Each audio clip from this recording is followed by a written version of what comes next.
Thank you for your words. Asmat Gurubhyo Namaha, Asmat Parama Gurubhyo Namaha, Asmat Sarva Gurubhyo Namaha, Shri Krishna Parabrahmane Namaha, Shri Lakshmi Simha Parabrahmane Namaha, Shri Lakshmi Ayodhana Parabrahmane Namaha, Sarvam Shri Krishna Arpanamastu. So, we'll continue our lecture. Today is actually Krishna Janmashtami for several people. But we have a restricted group here, so not many of us are doing it today, so it's okay. Let me share the PowerPoint.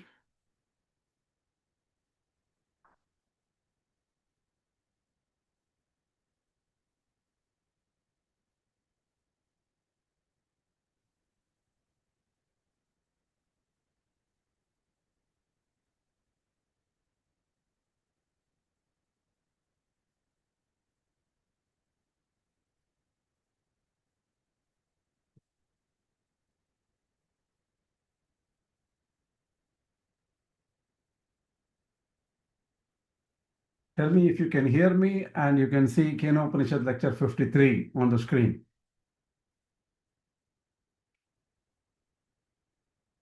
Can you hear me? Hello? Something wrong? Yeah, we can hear you. We can hear you. Yeah. Let me just make sure let me make sure my Wi-Fi is connected properly. Yeah, it's fine. And then sounds okay.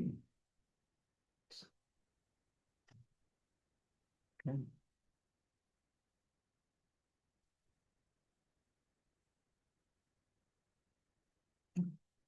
So here we go. So I'm just giving you a summary of where we dropped off. That way, I think we covered this.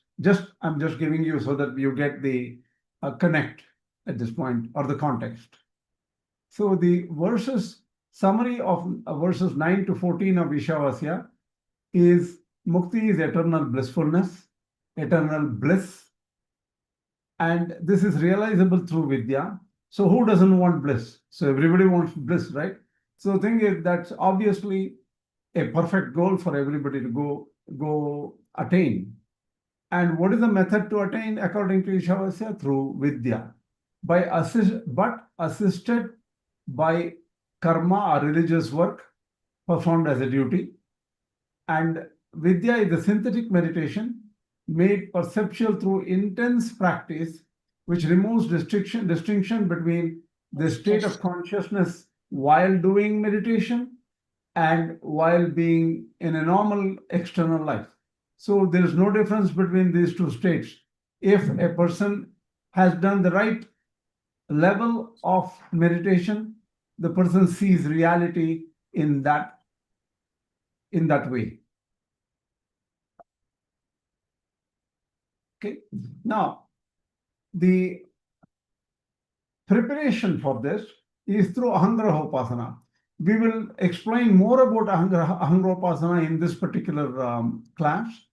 Last time I could not get there to that level. So Ahaṅgrahopāsana is the true perfection of Samādhi, consummation of Samādhi. Right? So in this state, the self is aware and retains its consciousness of God.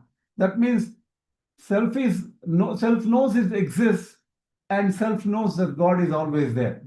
So this is different from Śaṅkarācārya's concept, where in Samādhi, the distinction between the seer and the seen is wiped out, and everything becomes one, according to Śaṅkarācārya. That is not acceptable to Ramanuja.org, and that's what my grandfather is pointing it out here. And Ahaṅgrahopāsana should be supported by surrender of personality in 3 levels. That is giving up independence, giving up ambition of the identity with God, and giving up desire for absoluteness. Just be totally dependent on God. That is the idea there. And personality of Godhead is not reduced level God. It is not like that. So Saguna is lower, Nirguna is higher. That is not acceptable to Ramanuja.org, and that's what my Sampath Iyengar is mentioning.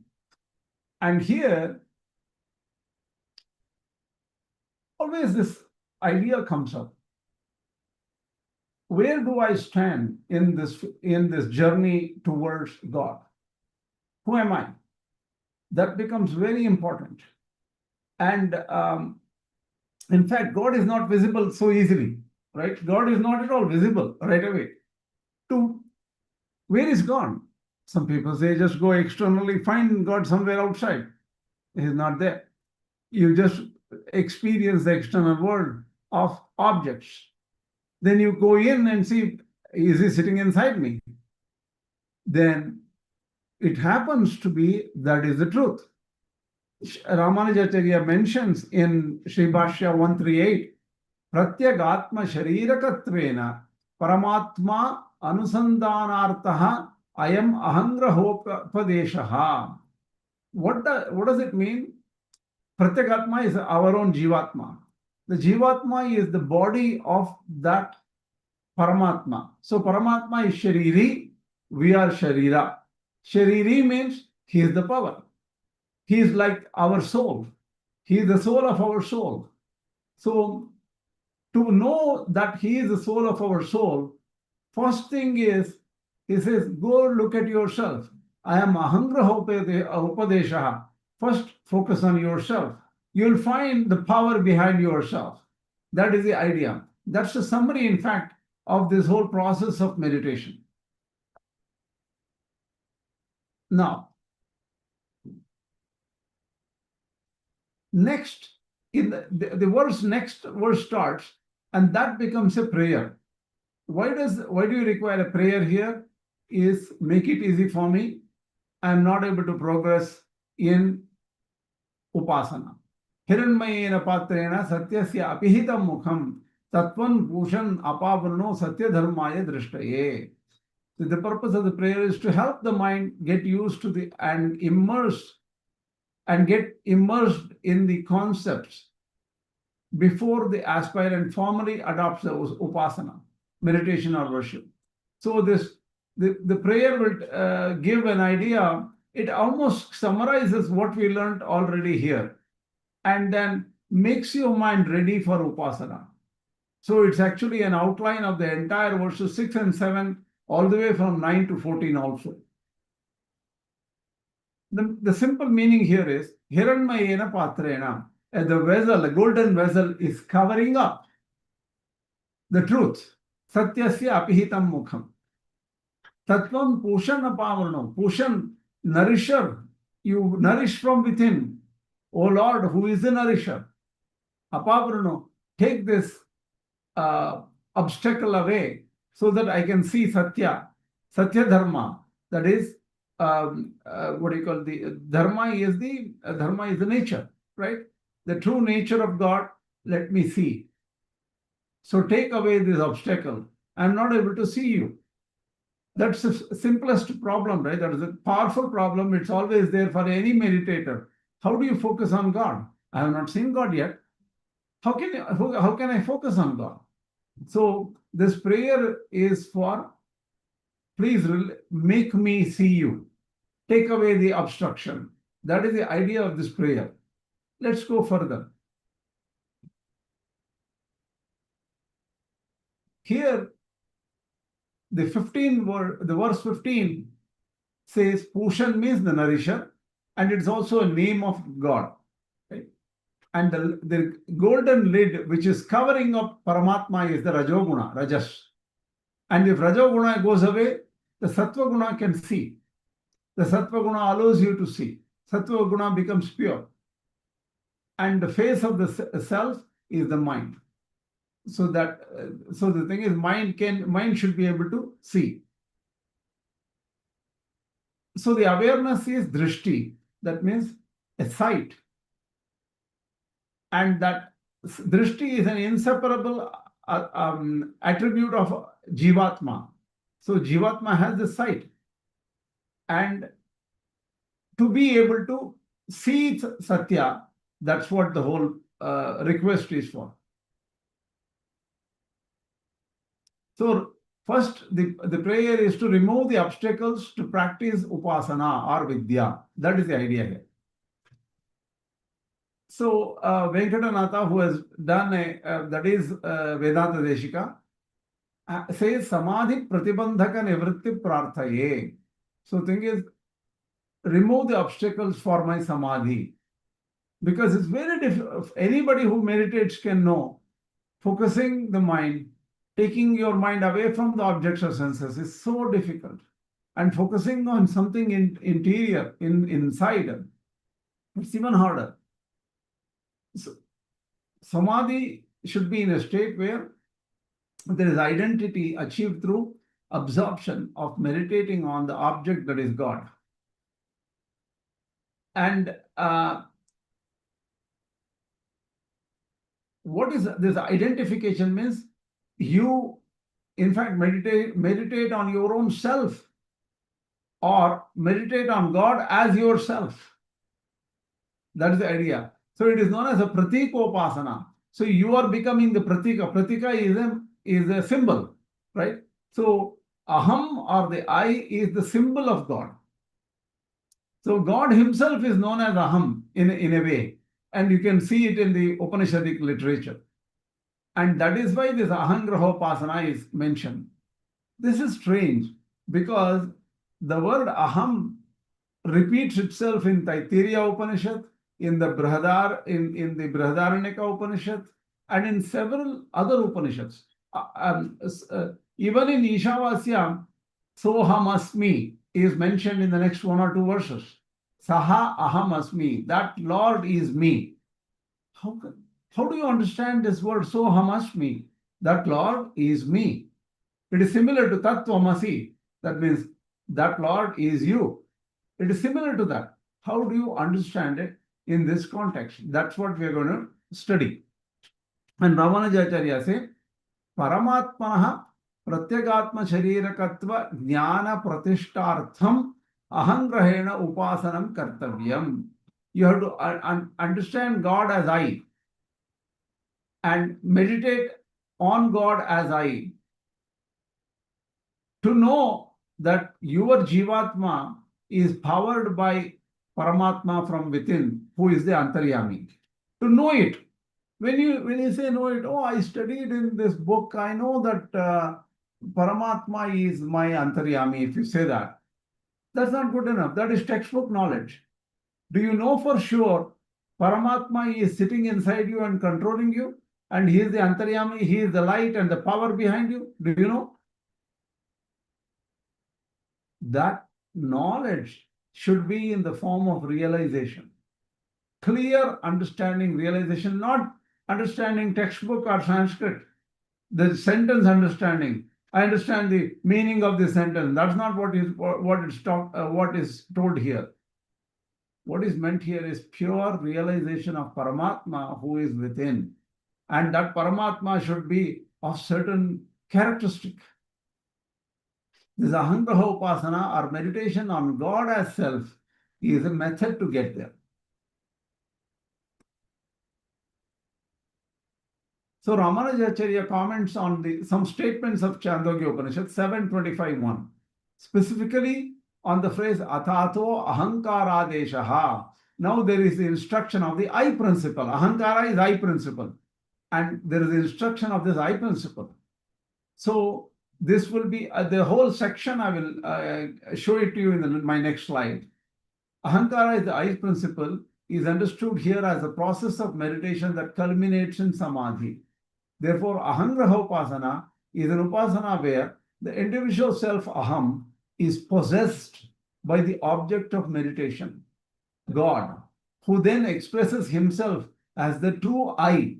So what happens is you meditate on God, some form of God, say, and then that God becomes the power behind your I, because your I gets possessed by that Paramātma. And whom you call as I, actually that I is, the power behind that I is that Paramātma himself. And this can be experienced by meditators.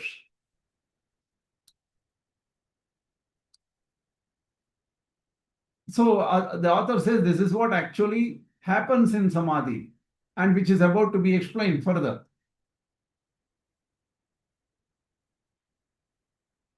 What is Samādhi according to Patanjali's Yoga Sutra? That should be understood. See, Patanjali is quite an independent Acharya Rishi. He's a Maharshi. And he did not write Yoga Sutra. He is not the author of Yoga Sutras. He is actually a compiler of Yoga Sutra.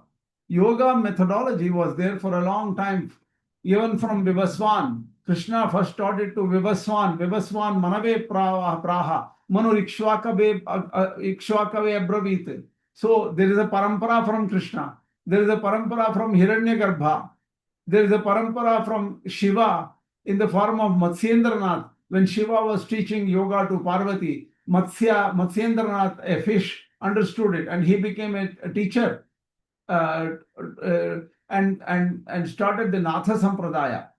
So yoga has come through different sources from very early. Patanjali only gave sutras, mnemonic devices for people to understand what yoga is in a simple form with 195 aphorisms in the Yoga Sutras. And my grandfather has written a separate book on Yoga Sutra, which I'm actually editing now. Here it says, Tadeva, Dhyayameva, Tadeva, Matra Nirbhasam. Tadeva means that object which we are meditating or which the meditator is meditating, that object, Arthamatra Nirbhasam. That means only the object exists. Swarupa Shunyamiva, as if you don't exist. The meditator, as if he is gone, he has become zeroed out. That is Samādhi. So in the state of Samādhi, what really happens is the object of meditation is vivid, but the meditator seems to be gone. The I becomes practically non-existence. Here it's a beautiful word here, the Shunyamiva is said. The self or the meditator is not completely zeroed out, as if it is zeroed out. Shunyam eva. So the meditator doesn't go off. Meditator is there, but he's not visible. He's not important. The most important thing is the wonderful object of Paramātma, the object of meditation. That is vivid, clear. So here the very meditation of Samādhi does not support the Śaṅkarācārya view of merger of the knower, knowing and known with no distinction. So what Śaṅkarācārya believes probably says the thought process becomes non-triune.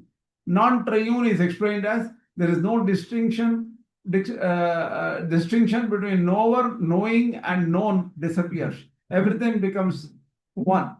That non-triune process is not well supported here because the nature is the object exists and I am almost not there. I don't disappear. So the author says that in this state of Samādhi, it is God who expresses himself as the universal I. So when you might wonder what is it we're talking about I and all those things, right? If you look at the world, there are only two things. Drik, Drishya. Drik is the seer and the seen. That's what you experience all the time. And you identify yourself with the seer. And the objects around you with just objects of the seen or Drishya. But in the state of Samādhi, there is one seer, that is Paramātma. And what you think that you are the seer, he has occupied that space already. He becomes the seer of the universe. And he is that I within you. It's an interesting realization. That's what happens. Can you hear me properly? Hello? Yes. Yes, we can Yeah, hear you. because there are a lot of sounds around me. There's some Ganesh Chaturthi celebration here and they just drum forever. I can hear it, but probably you cannot hear it. Good that you don't hear it. Śaṅkarācārya. No, we are not hearing. What? It's okay. It's clear. Your voice is clear. So Shankara's commentary is provided here. Drashtuhu ananyatvam bhumna eva nirdishyate ahaṅkarena. Here Śaṅkarācārya and Rāmānujācārya are similar in their viewpoint to certain extent. Where? So thing is, drashtuhu ananyatvam bhumna eva nirdishyate ahaṅkarena. That I is non-different from the seer. And that is non-different from bhuma. Bhuma is Brahman or the object of meditation, that is Paramātma.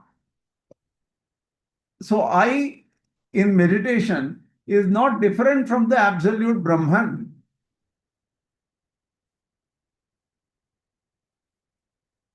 So author says that Śaṅkarācārya and Rāmānujācārya agree that I consciousness ceases in the Samādhi. I is not visible. The key difference is Śaṅkarācārya stops at this stage. Rāmānujācārya goes further and says there are two types of Samādhi. The lower Samādhi, which is what was described earlier, which is the lower Samādhi, and the higher one, what is described earlier, that is Paramātma exists, I sort of dissolve, and that is the lower Samādhi. The higher Samādhi is the Ahaṅgrahopāsana, as mentioned in the Chāndogya Upanishad, and this is interesting. So we now study Ahaṅgrahopāsana in the Chāndogya. Let's see what it says. 1 second.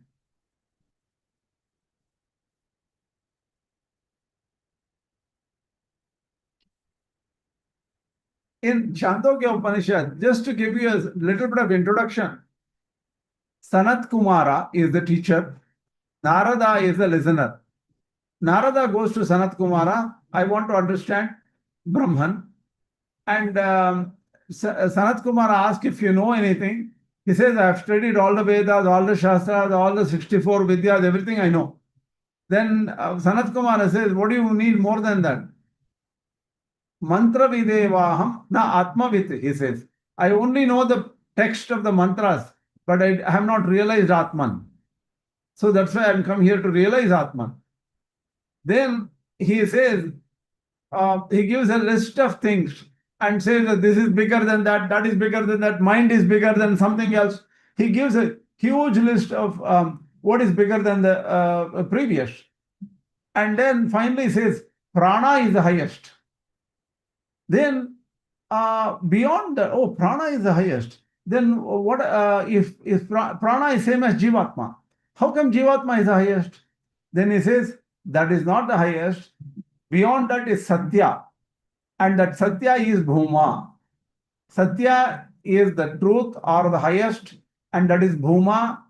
And that Bhuma is everywhere. In the 7th chapter, he goes further and says, Sa eva adhastat. Bhuman is below.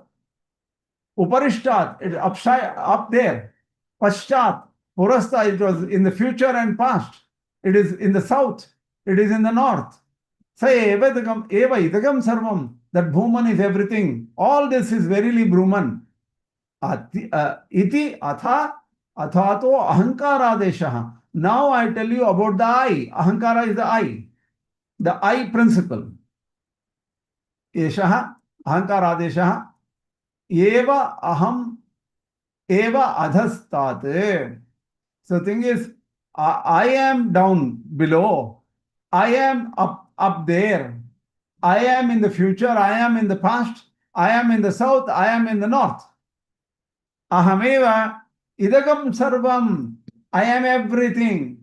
So this is the feeling a meditator gets in the form of God possessing himself. God is the actual person who is everywhere, but he possesses the individual self, because while meditating, he will think that he is everything.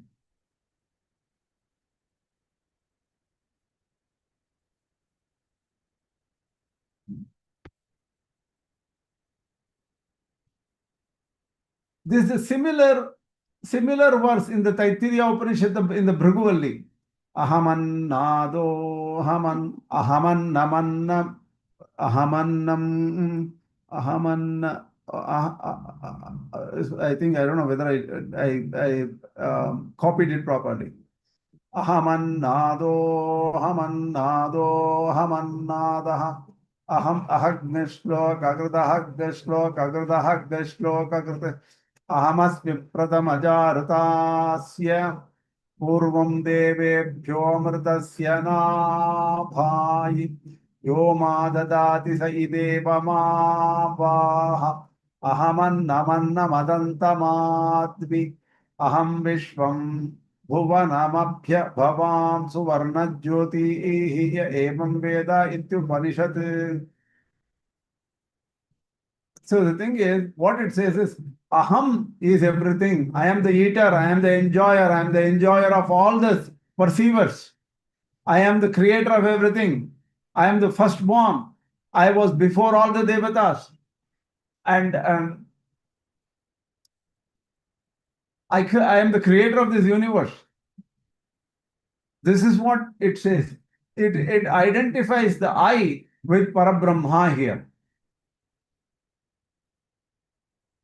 So this is actually a qualification for a superior form of meditation. So Ahaṅgrahopāsana, where the I is felt as if I is Paramātma, and that is just the preparatory path towards further upasana. So this identity is not complete, because he is realizing himself and the object. So after this, initially this Atato Ahaṅkārādesha was mentioned. Where was it mentioned? Here, right before, right? Atato Ahaṅkārādesha, here the yellow one, that was in Chāndogya. Then the next stage is Atato Atmadesha. Atma means possessor. So after the feeling of ahankara, that God is me, that Paramātma as I, after that phase, what is instructed is Atma. He is the possessor. Apnoti iti Atma, right? That means he possesses everything. It possesses me, you, the universe. Everything is possessed by Atma. Holder. He is the holder, he is the controller. Without negating anything, he possesses everything. This aspect is explained in the Chāndogya Upanishad. And the same thing, there is a similar idea in the Bhagavad Gita in the 9th chapter, 40th verse, that shows what is said in the Upanishads are echoed exactly in the Bhagavad Gita. Sarvam samapnoshi tatosi sarvaham. You attain everything, O Krishna, so you are everything. You possess them all. And the Taittiriya Aranyaka, the Yajur Aranyaka says, Antah pravishtaha shasta jananam sarvatma. You have entered into everything. You are Shasta, the ruler, and you are the Atma of everybody, inner ruler of everyone, the self of all. That is mentioned again in the Taittiriya Aranyaka. So the Badarayana also, Sage Badarayana, in 413 says, Atmeti upagachanti grahayanti cha. He says, the meditators meditates on Brahman as his own self. And this also, and he also prescribes that one should meditate Brahman as the self of all, or Brahman as self of himself. Jiva or Jivatma is the self of the body, but Brahman is the self of the Jiva. And this is how you should meditate. That's very clear. Now, with this in mind, we'll go to the verse 6. Verse 6. Ushan te karshe Yamasurya prajapatya vyuha rashmin samuhate jaha yatte rupam kalyana tamam tatte pashyami yosavasau purushassohamasmi. Here, the authors state the Atman is the possessor, is the same entity that appeared in the verses 6, 7 of the Īśāvāsya Upaniṣad. Now is being addressed as Pushan, the nourisher. So the Brahman who was earlier, it was also said in the verse 1 as Isha, and later on 6 and 7 verses. And then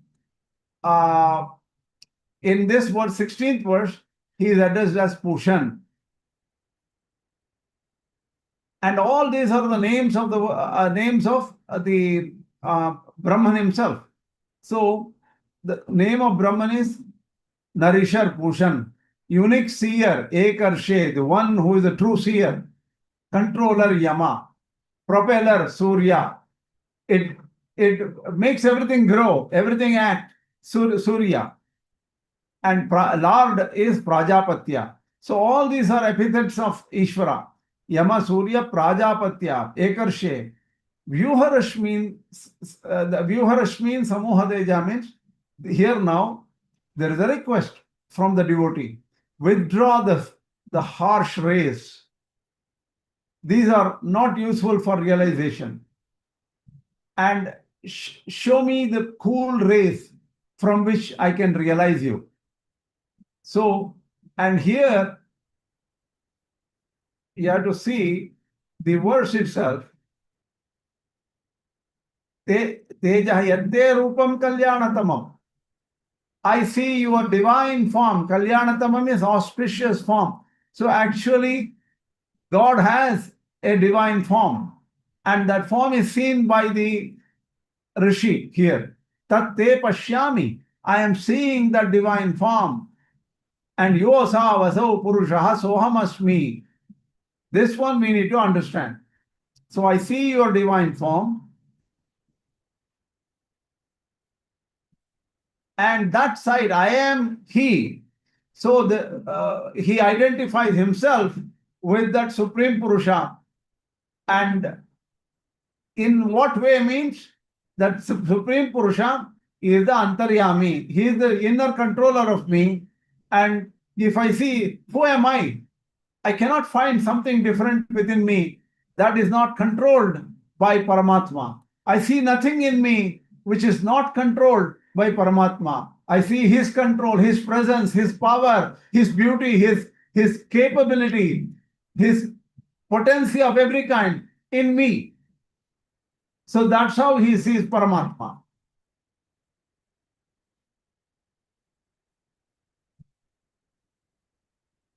So the cool rays God is an object of love, and hence bhakti is in a way the cooling rays which draws us towards that Paramātma.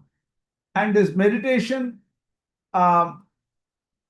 is adopted after succeeding in Ahaṅgrahopāsana. So in Ahaṅgrahopāsana, you identify yourself with God, and then it becomes devotion and bhakti. And that is the next stages of Vidyā.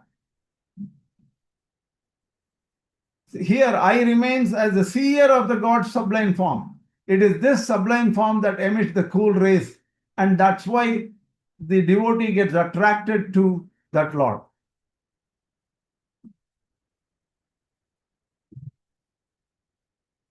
So in the preceding verses, you remove the rays, right? Because the Rashmi Tejaha, there are two words. Rashmi means hot, which burns. That is not good for you. That is given up, and I'm having a trouble here because so much of disturbance here. Why don't I do one thing? I think I have to stop here because I'm not able to continue. I hear so much of sounds outside. Maybe we should continue this class next time. Right here, I will stop because there's I cannot focus with so much of sounds outside. Sorry for this. Okay. So far, okay, you understood? Yeah. Thank you. Okay. We don't have Swami Alvar Swami's class also today, I think, because we haven't got. We have only in 15 minutes. I want to focus properly because there are some very important points here. I will bring that out next time. This is just that it happened today that there is no sound control or sound restrictions within India. That's a big problem here. Oh, Mayank ji, what's up? Hare Krishna, I just had a question. Yeah, There was this verse that you showed. What was it from? Taittiriya Bhrigu What was it called? Aittiriya Upanishad, Bhrigu, yes. Yes. So it mentions Annam something, right? Yeah, And it reminded me of Sri Vishnu Sahasranama, where God's name is Annamannada Evacha, where they yeah, say that. yeah. And Correct, exactly. That is the name of the Lord. and one thought that crossed my mind was, so Vedas are the breath of God, right? Yes. So they must refer to God himself. If God is writing that I am the Anna, I am everything, but some people could read that like I am everything, I am, Anna, and they could apply it to themselves, no? See, So that's probably where, yeah. they can think like that, but we see the duality all the time anyway, right? Yeah. Yes. So the thing, how do you answer that? How do you address that duality? Which is so there is this power of God everywhere, which is keeping everything working and all those things. And if somebody realizes when they go through the realization, that is what is Ahaṅgrahopāsana is. The power behind yourself is God.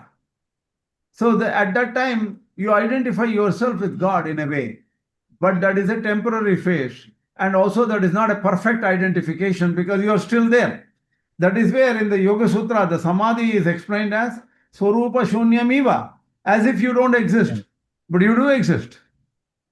Right. But only the focus is on the Lord and you forget. It's just like, thing, if you're watching a excellent movie and you're stunned with that movie, you don't realize that you exist at that time. In your mind, everything is that movie is going on in your mind, right? And you forget everything else. Similarly, Brahman occupies a central place and he becomes everything, and he is the power behind you and also the power behind everything up and down and north, south, and everywhere. Right. Yeah, so I've heard this view a lot. There are a lot of people who interpret Bhagavad Gita, and they said wherever Krishna says aham, that actually refers to the Jivatma, and so it refers to you. Krishna is non-different from you. So they give this view, but that has a problem because in the whole Mahabharata, wherever Krishna uses aham, then that would mean it's referring to us and not to, the person named Krishna. So that's also a bit, it's a slippery slope. Yeah. See, the thing is, the interpretation is a big problem. We have to take it at a contextually, slowly, in that particular context and make sense out of it. It's generically we cannot say many things. It all depends on the context and whether it is in the situation of a upasana or not. Understood. Thank you. Anything else? A doubt, like that hiraṇmayena pātreṇa. So Yes. why is it only rajas and not tamas?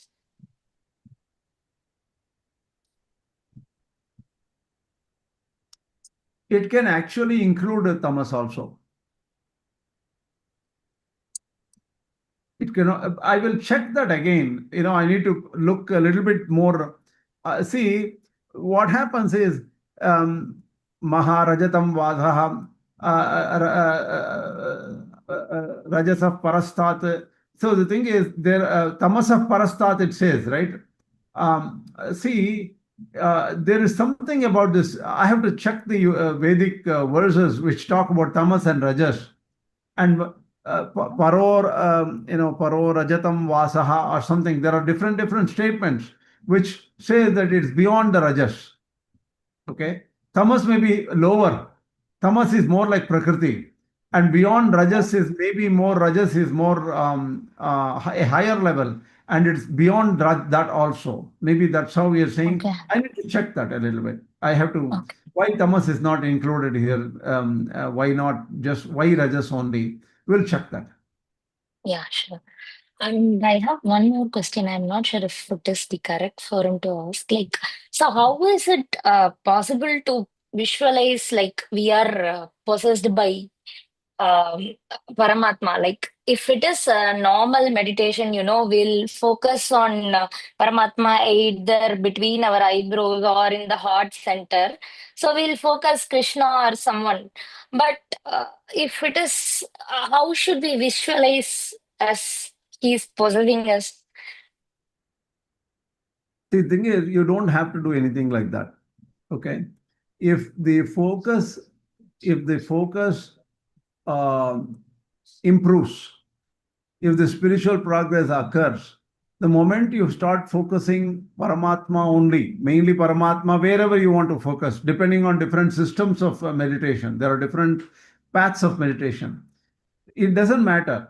But if you focus on one object, that is Paramatma completely, then obviously it will in the process of higher level realization, you will see yourself as powered by that Paramatma also, Okay.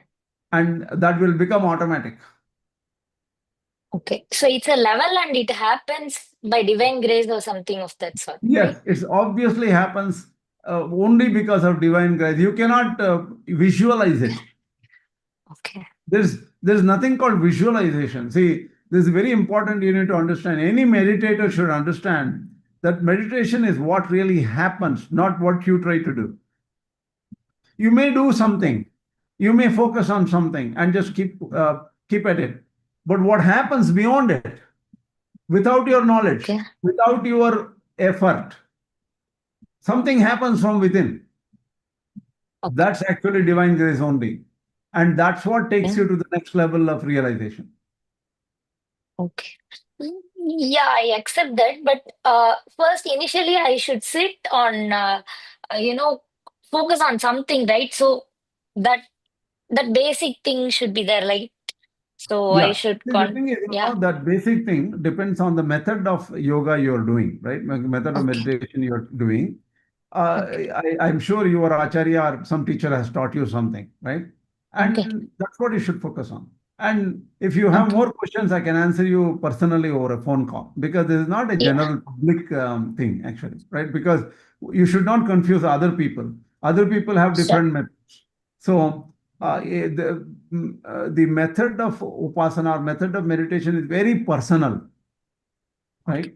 And you might Yeah. be following a particular school of thought, and they have a very powerful methodology. As you know, there are, according to Lord Shiva, there are 125,000 paths in yoga, Okay. Okay. and in the Yoga Taravali work, he explains them, and out of them, he prefers the Nada Yoga or Nadopasana in the Yoga Taravali text. Like that, Okay. each school of yoga gives you a different method. Vidyā, Okay. Sri Vidyā Upasana is different. Some other Upasana is different. So it all depends on what you follow sincerely, and who your guru is and how the guru has taught you. So it is not a general public methodology. That is why yoga should never be discussed in public. Okay. Yeah. Yeah. Understood. Thank you. One more question. Okay. Yeah. So you said, we should not desire for absoluteness in one of the three things. So that absoluteness is what we are trying to achieve, right? If I don't It is try to. yeah. Actually, this is some kind of something looks like conflict, right? Yeah. Actually, it is not a conflict. Let me tell you why. When this is, you have to understand whom this instruction is given to. Obviously, a meditator wants to achieve bliss, he wants to achieve absoluteness, bliss, final goal, summum bonum, whatever he calls. Mhm. He wants the highest. He wants. He is not happy with in this situation. He wants perfect bliss. Yeah. No question. No question. But while doing meditation, never look for anything, never ask for anything, never wish for anything, or else your process of meditation is hurt. your process of meditation is destroyed. The very fact that you are looking for something. Okay. In the process of meditation, one has to only focus on the object of meditation. And there should be no disturbances. The desires and other things, even though it is for a proper direction and desire to improve meditation, desire to do that, desire to clean up the mind, all these things should be taken out. The thought should be one thought. That is the thought of the object of meditation. Nothing more. Okay. So, while doing Upasana, you can never have that. But if you're not doing Upasana, you can have that desire for going further. Okay? Yeah, got it. Yeah, thanks. Good question.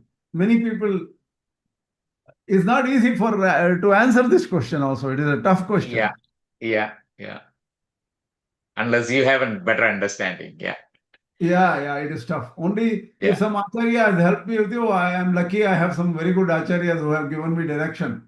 Otherwise, these kind of questions are very difficult to answer. Yeah, thank you. Yeah. All right, then let us stop here. And anyway, 5 minutes I have to give up for those people to set up their Zoom call. We haven't got our link as yet. I don't think we are having a class because I remember today they cancelled it probably. They cancelled it because probably. Alvarji mentioned that 7th and 14th we will not be having. Then we are okay. But the only thing is the amount of drums around me practically made me a deaf person now almost. So much of drums are now it's slowly reduced. They're going further from my road. But this is a mess here. Every celebration is taken, as if by just drumming they celebrate.